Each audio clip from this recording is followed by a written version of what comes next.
Senator Ben Kekeffer's bill, SB185, which requires response by the fire station closest to an emergency in Washoe County, regardless of its location in Reno, Sparks, or the county.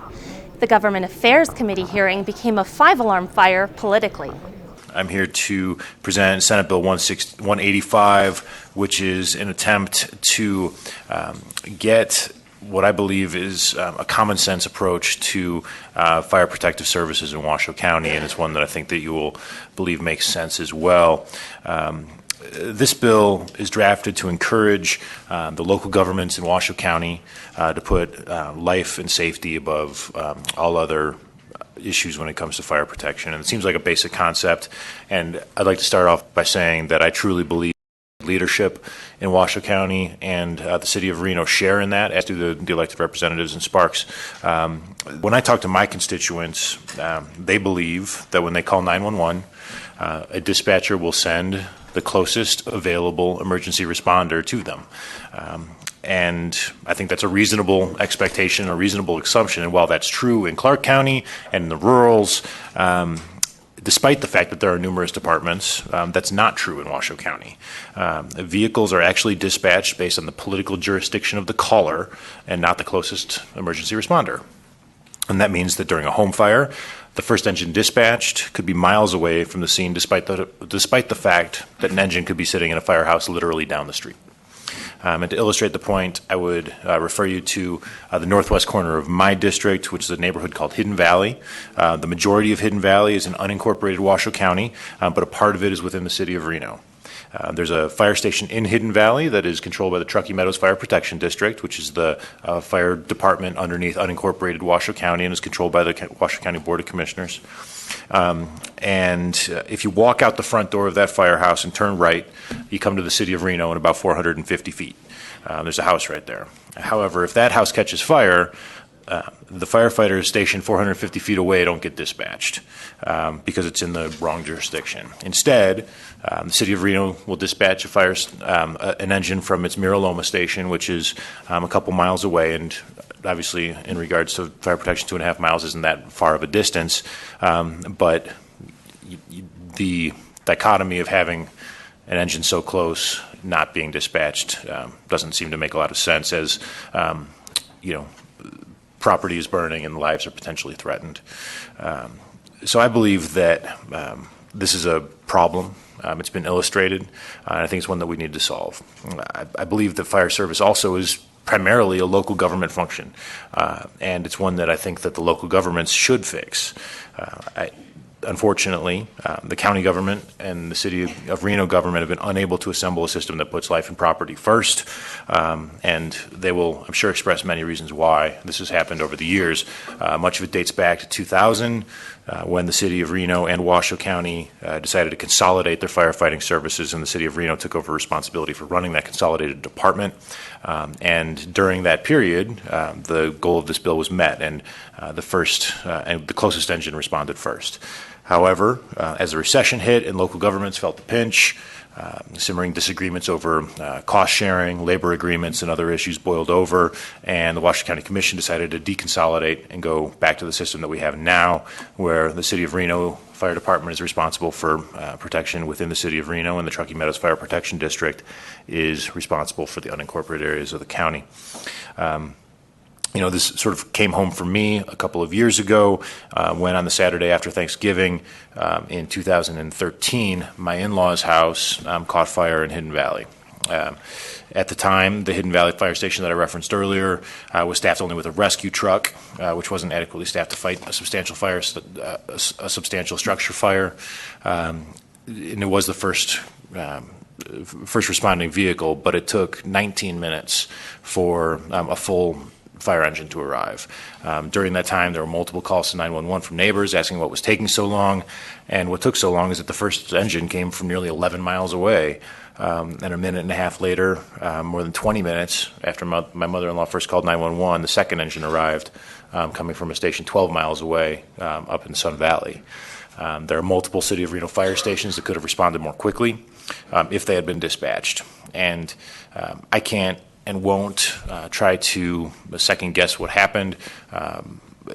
or what would have happened under a different system, and in no way do I want my comments to reflect a lack of respect for the work that the firefighters did on the scene, because they did incredible work, and I respect what they do immensely. But in the end, the house was a total loss, and I'd like to at least say again that I thank them for all their efforts. And what makes me pause is not as much what happened to us. No one was injured. All the animals got out. But I worry about the next family, and I can't go back and fix what happened to us, and I don't expect to. And we're all okay. But what happens if that fire catches at night when people are sleeping, when my kids are sleeping in that house, and the call is delayed to start with? And I think that's a very real possibility, that the system that we have now could result in serious injury or death, and that's why I'm sitting here. We're not here to point fingers, but I do want to give you a little bit of history and sort of how we did end up here. I'm confident that Commissioner Marsha Burke-Bigler and myself can work it out. Because of this new change in leadership, I'm confident that we can do that. I've already called several meetings regarding this issue. It's something that's very near and dear to my heart. But again, I do want to stress that this isn't about pointing fingers, but to give you a little background and history how we got here. And it's truly extremely unfortunate. If you don't get along, it doesn't matter what your authority is. You throw your money away. Bargain bag users go through 60 more bags a year than Glad users. I was being censored by a poltergeist.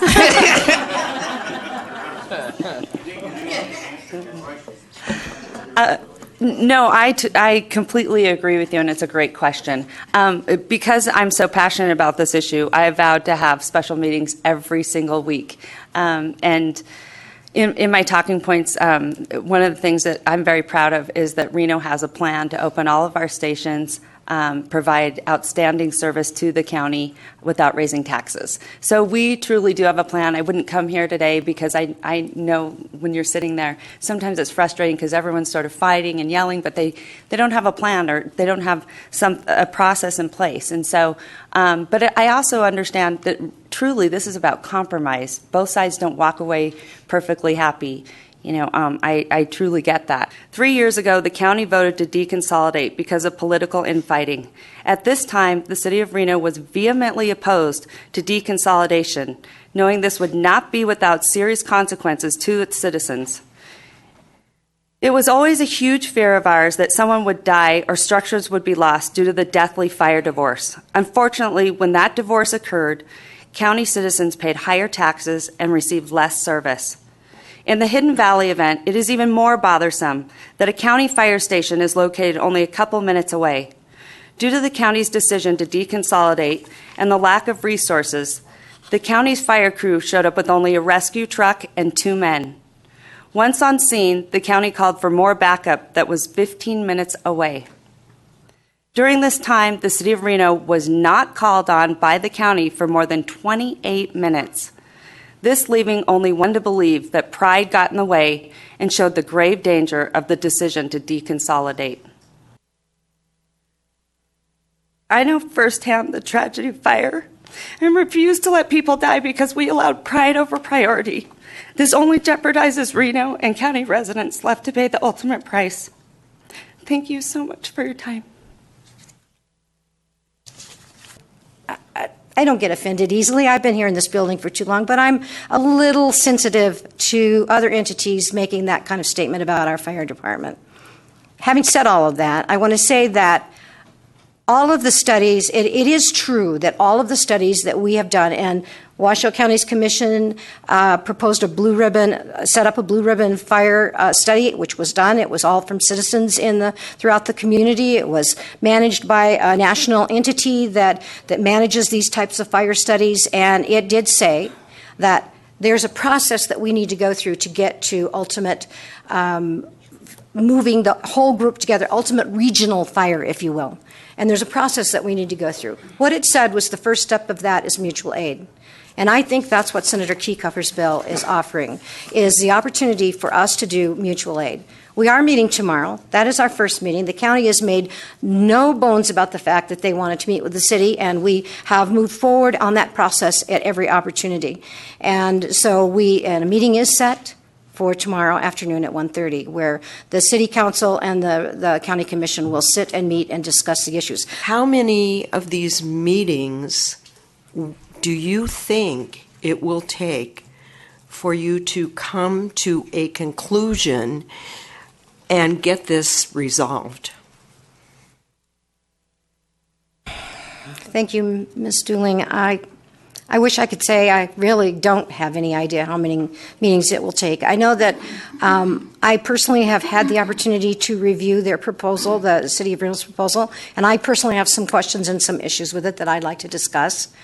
But as I said, the rest of the commissioners, I have no idea what their positions are going to be.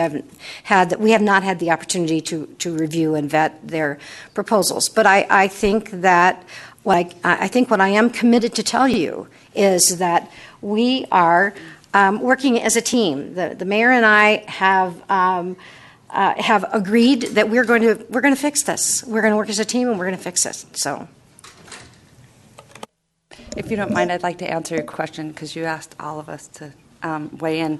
I agree with you in the sense I don't want to continue to have meeting after meeting, and you are exactly right. They don't care. We represent the public, and it is we need to be representing them for their best interest wholeheartedly. They don't care about these fightings. They don't care about these meetings. But we have had study after study, and I don't know where they are, but there's 6 figures in studies and talking about this. I mean, the last thing we need is another study. And from what I understand, from at least my fire experts, and maybe Chief Moore, I don't know, but that this has been talked about so much that this fix is relatively easy. So we shouldn't be continuing on with these talks. We need to put our money where our mouth is. And it's not what you say, it's what you do. Thank you. Follow-up? Yeah, follow-up. So how difficult, I would ask the fire captain, how difficult would that be to implement this system? Thank you, Ms. Dooling. For the record, Charlie Moore, Fire Chief, Truckee Meadows Fire. Not difficult at all. There needs to be just a willingness to want to sit down and figure it out. I am Thomas G. Daly, a property owner in the city of Reno and a property owner and resident of the Sierra Fire Protection District in unincorporated Washoe County. I'm speaking today for myself and many of my neighbors, some of which are behind me in the audience, in support of SB185 prior to this current amendment. On an earlier point, I would like to make a clarification that as a property owner in the Sierra Fire Protection District, my fire taxes have decreased every year for the last 3 years. I now have 2 fire stations close to my community, the estates at Mount Rose, the Arrow Creek Station, and the Galena Forest Station. Prior to 2012, the Galena Forest Station was not staffed. So I have better protection at a lower cost today. My name is Mike Troy. I am not a member of any board. I am a citizen of Washoe County, just on the south side, just south of Reno. And the reason why I want to be here is I am frustrated. By the way, I've used fire service both when it was consolidated and when it was not. Okay, one for a neighbor, one for myself. I've seen the difference. I want to tell you, automatic aid is critical to be done. It is foolish not to be done. The testimony definitely needs clarifying, because I think the way it was presented, it was simply that Reno just rejected these offers for automatic aid. And let me be clear to this committee, the city of Reno is in favor of automatic aid. We understand that automatic aid works. And I think part of what we always have been asking the county is exactly what we are asking for in Section 2 of the amendment that we have proposed today. And that is, let's define the geography, let's define, if any, cost reimbursement is needed, and that has been, frankly, rejected by the county in the past. So I think just to say that the City of Reno has flatly rejected automatic aid is not true. Again, like you said, people don't care about our issues. They just want them to be fixed. And I think that we can do that relatively quickly.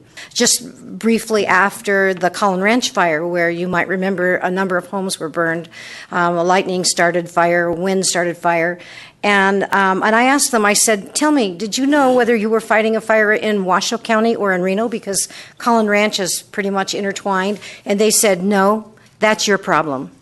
They said, all we are interested in is putting the fire out, and we don't really care what jurisdiction it's in. So just wanted to say I appreciate that Rusty McAllister came forward and said that. I think that's true about our boots on the ground. Our firefighters are all great people, and they just want to do the job. And so we have to figure out how to make it work so that they are all working in the same direction. The City of Reno and Washoe County will be meeting to try and work out differences. Regardless, Senator Kekeffer's SB185 has the support of the Government Affairs Committee and will likely pass. Teresa Catalani for the Stealth Reporter at the Nevada Legislature.